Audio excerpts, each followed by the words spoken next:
Right, let's turn our attention then to the Monday night football. It's a huge game that's already got plenty of extra spice. Newcastle against Liverpool at St James's Park. One person who, of course, won't be playing is Alexander Isak, the transfer saga of the summer. Liverpool have had one bid turned down. He's adamant that he won't play for Newcastle again, accusing them of breaking promises.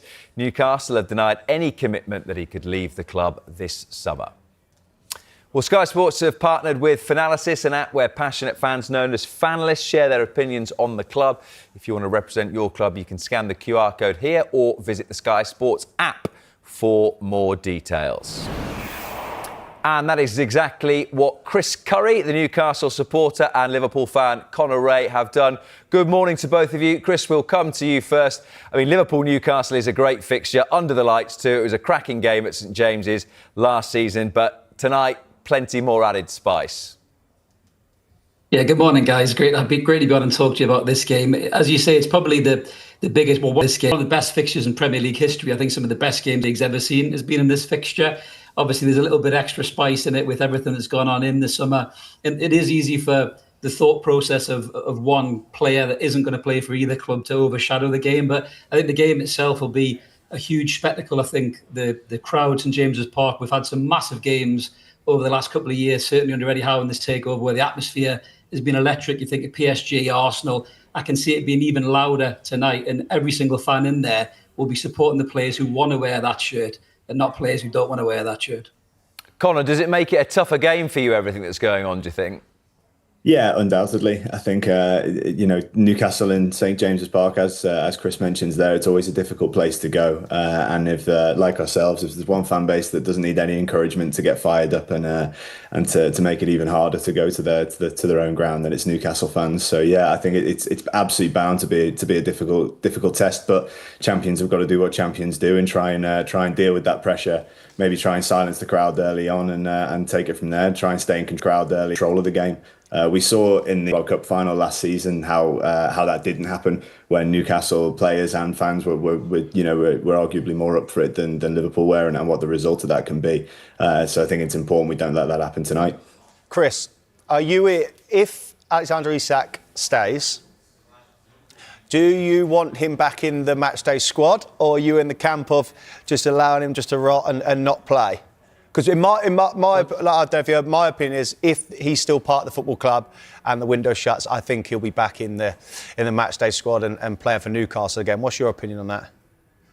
Yeah, I'll try not to get splinters answering this question, Charlie, to be honest. But there's two ways to look at it. There's the emotional response and the logical response. The emotional response is, as a Newcastle fan, you're outraged at the behaviour and the statements and all of the refusal to play for the club and everything else. But the logical side of you as a fan says you've got the third best centre forward on the planet in your squad, and if he is still here when the window shuts, you would be crazy not to integrate him back into the squad. I mean, Eddie Howe spoke very well, as he always does, and I would trust Eddie Howe's judgment on the player. If Eddie Howe thinks for 1 second there's a slight chance that he hasn't got the mentality to come back in this squad and give his all, I don't think Eddie Howe would want him anywhere near the squad, and I think he'd already be a Liverpool player now if that was the case, regardless of the replacements coming in. But Eddie seems to have faith that it can change, and the noises have slightly changed a little bit going into this last week of the transfer window. I think Liverpool will come back with a bid, but I'm not sure there's going to be enough to get the deal done. And Connor, just on that one, Liverpool have obviously only bid once for him, yeah? I look at it now, if they really wanted him, they obviously do, and it's going to be important, they're obviously waiting, but they've gone, Newcastle have got, it's 150 million. How I look at it at the moment is, yes, if Liverpool can get him in, it'd be fantastic. But I've been a bit surprised with how well Teki-deli's done. He's led the line for Liverpool, superb. I mean, is that in a thought process of, do we now need two? Do we need both? Because 150 million is a lot of money. Yeah, it is a lot of money, and it's it'd be certainly looking at the deals that Liverpool have done in the last couple of years. It'd be sort of unheard of for us to go and spend that kind of money on a player as well. So it needs to be right. It needs to be the right deal for all involved, and of course it has to meet what Newcastle want as well. I think Ekitike coming in and doing so well is a really interesting one. I think we all knew we were getting a top player, And I think from Liverpool's side, and I trying not to trying to stay well away from Chris's kind of, the as he said, the splintered opinion on it and the emotional side of it. Because I think from a Liverpool side, it's a really interesting one. You're looking at it and going, yeah, we wanted Isak first. Yes, he's obviously one of the top forwards in Europe at the moment.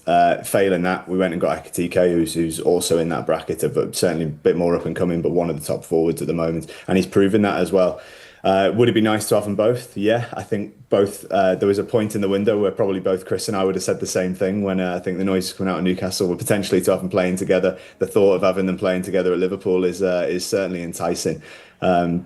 But yeah, 150 million is a lot of money, and whether we're willing to pay that or not, my instinct is that if we do go back in with a bid, it might settle somewhere in the middle, and we'll find some middle ground there. 150 million is probably a fair valuation, but then with everything that's gone on, would Newcastle accept something a little bit lower than that? I guess we'd have to wait and see. What do you reckon, Chris? You're chief exec for the week. Would you be happy to settle somewhere in the middle, or is it 150 million, or thanks for coming, we'll have another chat in January? Yeah, I think it's all dependent on who we bring in. If anybody really to replace the player, I mean, everyone knows we've been looking after or looking at Wissa as a target whose actions, we don't condone either. I think that's been pretty offside as well, really, the way he's treated Brentford during this window. But going back to the situation, Newcastle need two, I think, capable centre forwards of scoring, 10 to 15 goals in the Premier League each season before they even consider taking another bid for Isak. I'm kind of with Connor. I think somewhere between 130 to 150 would probably get it done, but it would be dependent on Newcastle having both those players in. And when you hear Eddie Howe talk, he's only talking about one player, and that's the Callum Wilson replacement, not the Alexander Isak replacement. I think we missed out on those targets, sadly, this window. And I think we missed the reason why, and that's probably stopped the deal from happening. And it all comes down to timing. Like how long, do they allow it to drag on through the week, and how close it gets to Monday, they allow him to go, because Liverpool and Newcastle have agreed a fee for 130 to 150 million. They got to be quick, domino effect to bring in the replacements. And again, Johan Wissa was the replacement to Callum Wilson. So how many you let Alexander Isak go, who Chris has just said, and rightly so, he's the third best, one in the top three strikers in the world at the moment. Like, what in the country? Like, where are we going with it? Well, I want to come to you on the conduct of the players from a former player's perspective. We were talking a little bit about it in the break, and Chris touched on it there, that it's not just Isak who's behaved like this. Johan Wissa is similar. Are you getting a steer from an agent or an advisor saying you've got to really throw your toys out here to push this along, because we think we can get you out of here if you make it really difficult for the club? Because people like Chris and Connor and everyone watching at home pays their money for a ticket, and they're now seeing players for the teams they support say, I'm not playing because I'm not getting my own way. Comes down to what you're being advised, obviously, from your agent, how you actually feel. And was he told down at the start of the year that he was promised that he could leave? Which Newcastle are saying it was not the case. They're the questions, and they're what you've got to answer. And ultimately, as you look at it, they both have acted disrespectfully to both clubs, Brentford and to Newcastle, the way they've gone about it. But ultimately, it's two ways you look at it. From a player's point of view, I know it's not going to sit well with everyone, but like I always say, when a club don't want you, they'll soon make it difficult for you. And now that's not me defending the players, by the way, and their actions that they're going about it, because obviously they're going about it the wrong way. But if they're being told this is what we have to do to get the move through, the interesting thing will be what we'll all have to look at is if both moves go through. Now, we both can say that they haven't conducted themselves well and respectfully to their football clubs. Chris, you said you're not happy with the way Isak's is going about his business, and nor you condone with Johan Wissa. But if they both get their move, then what happens? So that's what I said before. I think it's, unless Newcastle get 150 million, I think all the Premier League clubs are hoping this move don't go through. Not just because he will strengthen Liverpool, but it's getting the power back from the players.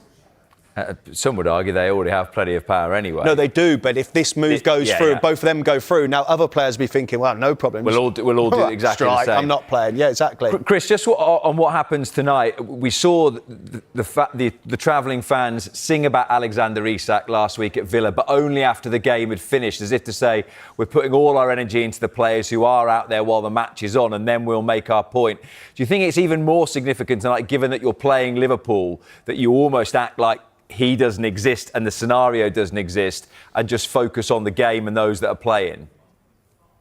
Yeah, absolutely. I think the away fans and the home fans are slightly different as well. I'm sure Conor will agree it's the same at Liverpool. You get a different kind of atmosphere. I mean, the home crowd at St James's Park 100% will be united behind Eddie Howe and the players on the pitch. They'll not sing about Isak. They might do it after the game like they did against Aston Villa, but in the 90 minutes of the game, all they'll do is back the players. And I mean, it's going to be an unbelievable atmosphere tonight. You couldn't pick a better game to televise, I think, across the world than the one you've picked tonight. The atmosphere, the ferocity, the intensity. There's going to be some new Liverpool players who are new to this league as well, in the shape of Ekitike and Florian Wirtz, and they're about to have a real baptism what the Premier League can be about tonight, I think, because this game is going to be so intense. But I back the Toonami and the Geordies that are in the crowd as well to back the players on the pitch and make them feel 10 foot tall. And we've seen almost the crowd roar the ball in the back of the net against teams that were way too good for us on paper. PSG, the Arsenal, as I mentioned before, was looking to be at the games. And yeah, I think we're going to have the same thing tonight. So they'll back the lads on the pitch and forget all about he who shan't be named until full time, I think. So. Conor, we're just going to come to you in just a moment, having read out a couple of messages we've had on social media. One from Damien, who says, I'm expecting Liverpool to table a second bid 2 hours before kick-off to disrupt the dressing room and potentially the atmosphere in the stadium. And Michael says, as a Liverpool supporter, I don't want Isak. He's got no respect for Newcastle. He should be playing and wait and see if a higher bid comes in. What do you think, Conor? Yeah, I mean, I'm glad that Damien's not a director of football operating against Liverpool, because that's some pretty harsh tactics there. Yeah, I think putting a bid in 2 hours before the kickoff tonight is pretty unlikely. We've heard throughout, and certain Newcastle fans have seen online, I'm sure would disagree. But we've heard throughout this window from Leverkusen and other teams such as that, how well Liverpool have conducted their business, and kind of, I think their director of football said it was gentlemanly throughout. On the face of it, and obviously none of us know what's going on behind the scenes, but on the face of it, Liverpool said they wouldn't go back in for Isak until they'd had some encouragement from Newcastle, and that hasn't happened yet. So I think it's pretty unlikely we'll see a bid 2 hours before the game. My hope is, for the sake of both sides, that they're probably letting this fixture get out of the way before they conduct any further business to stop it from distracting even further. And as for Michael's comment about wanting Isak as a Liverpool player, I've got to be honest, that it has crossed my mind. I'm sure it's crossed the mind of many Liverpool players, many Liverpool fans rather. Sorry. You see a player act in the way that Isak has acted, trying to force his move and putting out statements the way he has, and overshadowing the PFA awards and things like that. Especially as a Liverpool fan, where Salah did so well there once again. It's slightly taken the shine away from that, and you do start to wonder: is this the kind of attitude that we want at our club? We've done well in the past kind of few years, certainly under Klopp as well, with not signing players who brought a bad attitude and a bad feel into the club. You do sort of question it, but on the other hand, you got a player who's top 3 strikers in the world and could arguably outscore Salah this season. Then it's maybe you take the risk. Chris, does this affect the two sets of fans at all in terms of the relationship between Liverpool and Newcastle supporters, or is it very much down to just the behaviour of one person, really? Yeah, it's a funny one, isn't it? I think most Newcastle and Liverpool fans, probably match-going fans and sensible fans, we have a bit of a respect for each other. We're both very similar West Cities, very similar type of fan bases. It's more probably the kind of furore online that's come through the back of all of this. A lot of mischief making, a lot of enticement going on. That's just the social media these days. I think if you had a Newcastle fan and a Liverpool fan, if Conor and I were sitting in the pub having a pint, we'd probably be quite diplomatic about this whole thing, I think, to be honest. But there's no animosity between Liverpool in that regard. I mean, we want to be where Liverpool are. We want to win titles. We want to be that team. Obviously we had a taste of a trophy last season against Liverpool in the final, where we won, and Conor's been very respectful there about how we played. So, Newcastle want to be that club. So we don't dislike Liverpool as a club, but I think this has definitely caused a bit of unnecessary animosity. I think if I could describe the whole thing, it's been unsavoury, I would say, between the whole situation. It's probably been driven by Isak's representatives, maybe in the player himself, but it has been a bit unsavoury. That's what I have to pick up on what you said, Colin, and what you said there, Chris, is on the fans at Newcastle are disappointed with him, and the majority of them are saying, I don't want him to play for the football club again. I was saying some of Liverpool fans like thinking, do we want a player like that to come to the club? Is it going to disrupt the players and all that side of it? But he's being advised, some way along the line, he is being advised by someone, his own team, third party, whatever it is, he is being advised to act in a certain way. Unless it's coming off himself, which I'm maybe a small part of it, but he's been advised some way, I'm sure, that to act in a certain way to force this move through. And ultimately, he could be annoying two sets of fans here. Annoying his own fans that support him loyally and the Liverpool fans that are thinking, could he do that to our club? Will we still be talking about this on deadline day, which is, of course, here next Monday? Plenty of build-up, plenty of coverage on Sky Sports News. A one-word answer then to finish from the three of you, starting with you, Chris. Where will Alexander Isak be playing on September the 2nd, next Tuesday? Newcastle. Connor? Liverpool. Charlie? Newcastle. We shall see. Thank you very much, gentlemen. Good to speak to you this morning.